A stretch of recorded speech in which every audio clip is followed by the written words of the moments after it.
একটা সময় ছিল বন্ধুদের সাথে মিলে একসাথে মজা করতাম, আবার কখনো একসাথে অনেক শয়তানিও করতাম, আবার কখনো তাদের সাথে ঝগড়া মারামারিও হয়ে যেত। এই শালা কি খাচ্ছিস রে? লাড্ডু আমার মা বানিয়েছে। এই দে না একটু না দে। না না না না খুব টেস্টি।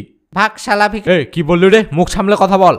মাম্মি হ্যাঁ বল বল, তোর মাকে বল। পল্টু আমার লাড্ডু কেড়ে নিল। ধরে রাখ ওকে, আমি আসছি। আরে বাপরে, ভাগ রে পল্টু ভাগ, ধরে ফেলবে। থাম বলছি, পালাচ্ছিস কেন? কখনো চুরিও করেছি। এই তাড়াতাড়ি কর, দোকানদার চলে আসবে। আরে চেষ্টা তো করছি। আরে আরে বাপরে, ভাগ শালা।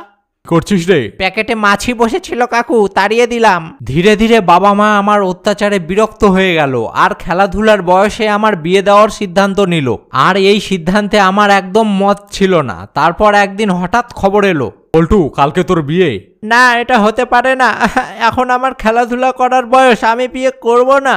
পাকা কথা হয়ে গেছে, তোকে বিয়ে তো করতেই হবে। আমি এখান থেকে ঝাঁপ দিব, সুইসাইড করে নিব, তবুও বিয়ে করব না। একবার তো তোর বউকে দেখ, অনেক কষ্ট করে খুঁজেছি।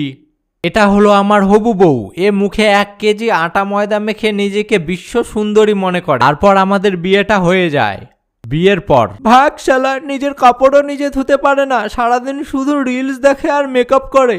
শালা একেবারে ফেসে গেলাম। আজকে আবার বন্ধু আসছে আমার বাড়িতে, যদি কাপড় কাচতে দেখে নেয় তো মান সম্মান সব চলে যাবে।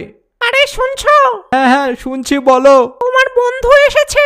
আরে শালা চলে আসলো, কাপড় কাচতে দেখে নিলে তো মান সম্মান কিছুই থাকবে না। ওকে বলে দাও আমি বাড়ি নেই। ঠিক আছে।